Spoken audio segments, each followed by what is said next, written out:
on va procéder sous Ubuntu, c'est le 20.04.2, il me semble bien. Et donc on va procéder à l'installation de la pile LAMP. Alors LAMP, hein, c'est Linux, Apache, MySQL ou MariaDB, PHP. Donc on ouvre un terminal. J'essaie de le mettre encore un peu plus grand le terminal. Voilà. Donc, on va revenir à la racine. J'aime pas commencer moi du bureau. Bref, à partir de là, on va directement installer les paquets. Donc, moi je fais un copier-coller. Ça me permet de pouvoir détailler. Donc, sudo, parce qu'on va le faire en admin, sinon on n'aura pas les droits.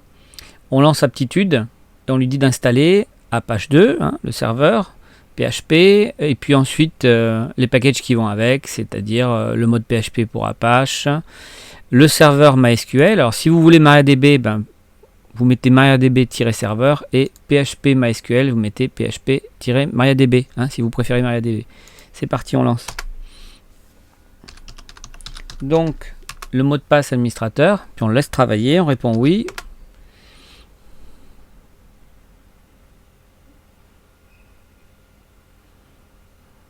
Hein, ça progresse, ça progresse.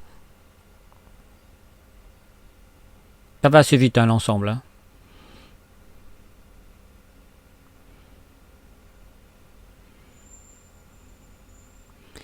On va copier les fichiers, ok.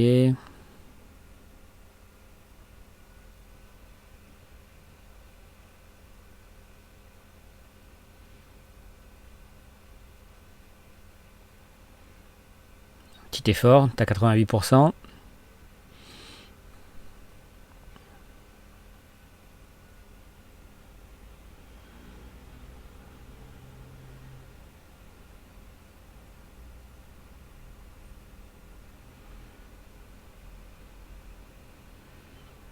Bientôt la fin. Voilà. Voilà, on a récupéré l'invite. Donc du coup, dans la foulée, on s'embête pas. On va rajouter les paquets généralement dont on a besoin lors de ce genre d'install. Donc comme tout à l'heure, hein, sudo aptitude install. Alors il y a curl, hein, il y a, enfin, JSON, il y en a plein. Voilà. C'est tout ça, on en a besoin. Donc vous trouverez de toute façon la source à télécharger. Hein, ne vous embêtez pas. Voilà. C'est juste pour vous montrer à quelle vitesse on peut installer un environnement LAMP sous Ubuntu. Voilà. Donc les paquets complémentaires, c'est bon. Donc maintenant, on va aller... On y est déjà à la racine, mais sinon vous faites CD. Voilà. Et on va... parce que là, il nous a créé... une zone dans laquelle on va pouvoir déposer nos fichiers pour travailler les sites. Donc, on va donner des droits à cette zone-là. Donc, c'est pour ça que j'étais en train de réfléchir. Non, c'est shown. Donc, sudo shown. Là, vous mettez votre nom d'utilisateur. Alors, moi, c'est Mick. Là, ensuite, alors c'est var, si je me souviens bien. HTML. Voilà. Donc on va le faire de façon récursive. Voilà. Donc on peut aller voir.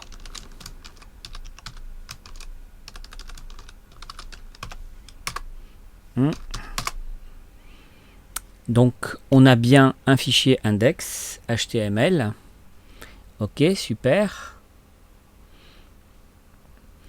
Nous, ce qu'on voudrait faire, c'est... on va faire un test, hein, parce que ça, normalement, ça ouvre le localhost.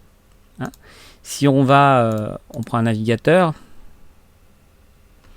Voilà. On va le mettre là, le navigateur, gentiment. Si on fait localhost... Ah, je mets une étoile. Voilà. Donc, on tombe bien sur la page par défaut d'Apache 2. Donc là, on sait que ça a été installé. Nickel. Bon, moi, ce que je veux faire maintenant, c'est un test. Je vais mettre un PHP info à la racine. Donc, je suis dans mon dossier var www.html. Et là, je vais me faire un petit sudo echo Donc, il faut bien que je réfléchisse à ce que je vais mettre dedans. J'ouvre PHP info. Voilà, donc ça c'est ce que je mets dans mon fichier. Et je veux qu'il me le mette dans un fichier qui s'appelle info.php. Voilà. Donc normalement ici, maintenant, j'ai un fichier qui s'appelle info.php. Voilà. Donc je l'ai créé à la volée. On peut aller voir si vous voulez physiquement. Pour ceux qui sont comme Saint Thomas. Autre emplacement, ordinateur, var, gna gna gna, HTML. Voilà, on vient de créer ce fichier là avec le bash. Donc, ok, c'est celui qu'on voit ici. Impec. Donc maintenant, on va, il n'y a plus qu'à configurer MySQL. Donc, moi j'aime bien revenir à la racine chaque fois. Donc sudo MySQL. Voilà, donc on est rentré dans MySQL. Donc moi je préfère le SQL directement. Donc on va faire un select user virgule host virgule plugin authentication string, je crois que c'est ça, hein. From, pas fait de conneries, non ça, mysql.user, mysql.user, voilà. Donc on va lui demander de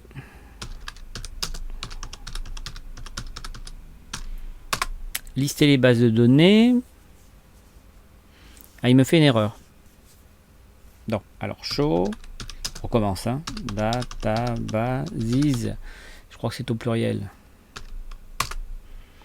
Ok, donc on a bien les bases de données, information schéma, MySQL et performance schéma 6. Ok. Ok, bon, c'est bon. Donc tout est en place. Je sais pas pourquoi je quitte, moi. En fait, je veux pas quitter puisque je veux ajouter un utilisateur. Parce que normalement, l'utilisateur par défaut, on ne peut pas le laisser sans mot de passe dans une installation sur Linux. Et donc, comment dire, le plus simple, c'est de créer un super utilisateur qui a les mêmes droits que l'administrateur et qui, lui, a un mot de passe. Comme ça, c'est beaucoup plus simple. Donc, on va faire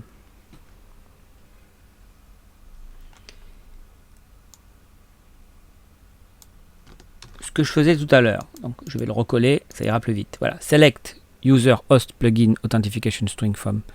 Voilà, on va dans la base de données. Donc là, on a les authentifications.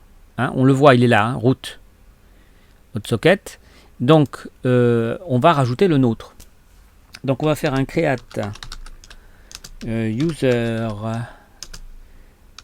Alors, vous moquez pas, moi j'en fais. Pour l'exemple, on va faire un truc rigolo. Ouais, je sais, c'est marrant. Hein. On fait ce qu'on peut. Hein. Donc, on le met où? En localhost. Voilà, donc je crée un utilisateur qui va s'appeler Prout. Voilà, c'est une sorte de clin d'œil à route. Voilà, il va s'appeler Prout. Et qu'est-ce que je dis moi? Je dis des conneries, après je perds le fil. Identified by le mot de passe. Ah bah c'est simple. Cacaprout.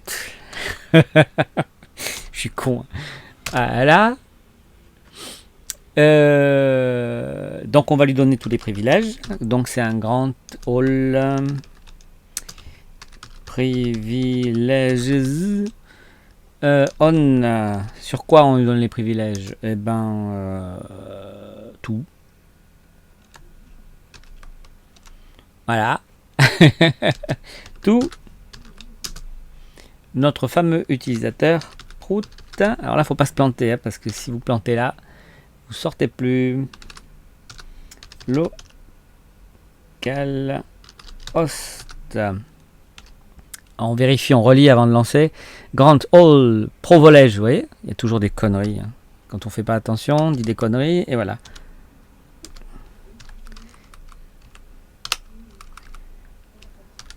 C'est pour ça que je relis, moi.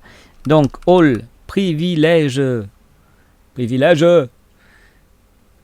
On, tout, prout, localhost. C'est parti. Ok.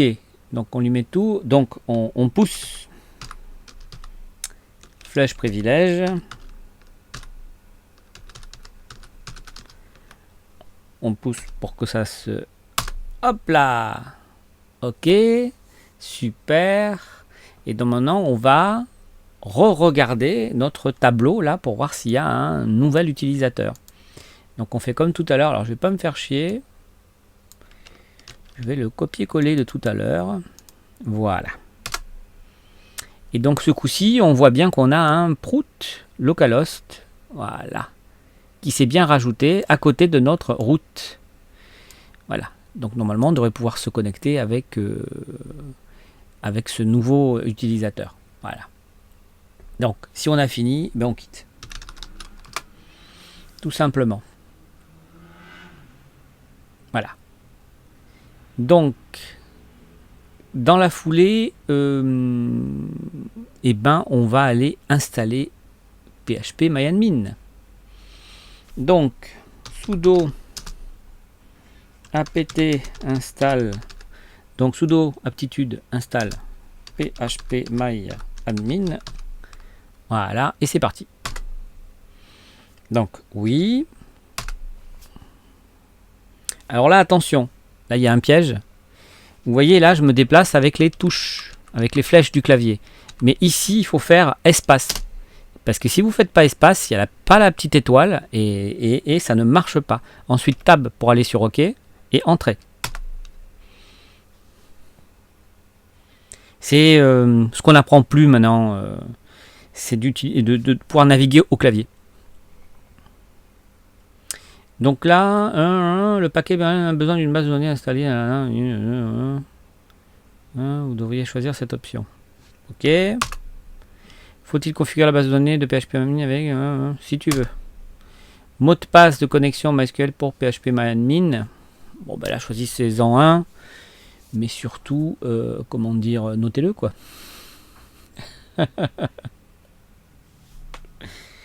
Donc moi, je vais en choisir un dont je ne donnerai pas la valeur. Voilà. On va le retaper. OK. On fait entrer pour OK, bien sûr. Voilà. Normalement, on a notre petit PHP MyAdmin installé. Donc, on va vérifier ça tout de suite. On revient sur notre localhost. Donc, on sort de info. C'était notre premier test. On va mettre PHP MyAdmin. Voilà, donc vous vous souvenez, English, il m'emmerde avec ça. Francese, sono francese. Hein. Alors, utilisateur prout, vous vous souvenez, et caca prout. Voilà, on est dedans, ça y est. Donc, on n'a pas fini. Maintenant, il faut aller jusqu'au bout. On va tester une base de données. C'est-à-dire qu'on va se créer une base de données et on va créer la connexion de façon à ce que on puisse faire du PHP ensuite. Oui. Donc on va aller dans base de données. On va créer une nouvelle base de données qui s'appelait Zodiac. Alors où c'était les Zodiac? Parce que moi j'ai toujours des bases de données de test. Où c'était les 12 Césars. Donc aujourd'hui c'est Zodiac. Peut-être qu'une prochaine fois ce sera autre chose. Donc moi je mets voilà du Général CI. Je sais pas si on y voit bien là. Voilà. Donc je suis allé dans base de données, création d'une base de données, Zodiac, tout en minuscule. J'ai mis du LeTF8 général, CI, créer. Voilà, comme ça maintenant j'ai ma jolie petite base de données ici. Donc on va faire petit SQL. Alors moi je dois avoir un SQL qui est tout prêt, on va pas se le retaper à la main.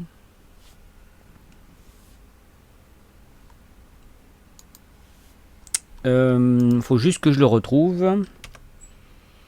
Il doit être quelque part là-dedans. Non, c'est pas ça. Il est là. Voilà, je vais le chercher là. Donc, ici. Donc, je vais me prendre un éditeur. j'ouvre mon SQL. J'aurais pu faire importer, hein, mais bon, ça marche aussi. Donc, on a le SQL de base pour créer les tables et pour insérer les données. Donc, tout ça, on va faire un gros copier. Alors, on est bien sur ma base de données, hein. Je vais dans SQL, je colle et je fais exécuter. Voilà, donc il m'a dit c'est OK, tout est bon. Donc, j'y retourne. Maintenant, à présent, j'ai bien une base de données avec les signes du zodiaque. Voilà. Et on va faire une petite page. Alors, il y a d'abord une page de connexion. Donc, c'est une connexion PDO type 1. Il n'y a pas de piège. Donc, on a localhost. On a le nom de la base de données DBName, c'est Zodiac. L'utilisateur qu'on a créé tout à l'heure, c'est-à-dire Prout ou Prout. Et le mot de passe de la base de l'utilisateur, donc c'est cacaprout. Voilà, c'est assez rigolo, moi j'aime bien. Et puis ensuite, on va faire un try-catch classique avec un PDO où on reprend les éléments les uns après les autres. Je ne sais pas si on voit bien là. Voilà. Et ça, on va s'en servir, on va l'insérer dans une petite page que j'ai préparée par ailleurs. Voilà. Donc, on va faire une include. C'est une page de test, hein, c'est simplissime. Hein. Donc, on va déclarer notre variable. On va faire une requête extrêmement simple avec query. Et ensuite, on va faire une jolie petite boucle avec while. On va récupérer avec fetch. Et on va lui faire afficher les lignes. C'est pour ça que je l'ai appelé row. Voilà. Ensuite, on va écrire ce qu'on a récupéré dans notre variable. Et on va fermer la connexion à la base de données. Voilà. Donc, vous repérez, hein, réponse, réponse, réponse. Voilà. Donc, rien de très compliqué. Moi, j'ai toujours ces pages sous la main. Donc, on va aller dans notre dossier. Notre dossier, il est là, hein, HTML, machin truc. Donc, on va créer un nouveau dossier qu'on va appeler Zodiac. J'ai oublié une lettre là. Voilà, créer. Dans Zodiac, voilà. Je vais rajouter la connexion, la page. Voilà, celle que je viens de vous montrer. Et sur le localhost, on va aller dans Zodiac. Ah, je mélange toujours les pinceaux. J'ai écrit n'importe quoi, c'est ça? Voilà, on va aller dans Zodiac. Donc on a nos deux petites pages que je viens de... Elles sont ici. Que je viens de mettre dans le dossier. Hein, le dossier var HTML Zodiac. Hein. Et donc on va aller sur notre page et ça nous affiche bien les données qu'il y a dans la base de données. Donc le test est réussi. Voilà pour l'installation de la pile lampe sous Ubuntu. Hein. Installation en général c'est très rapide, hein, c'est record.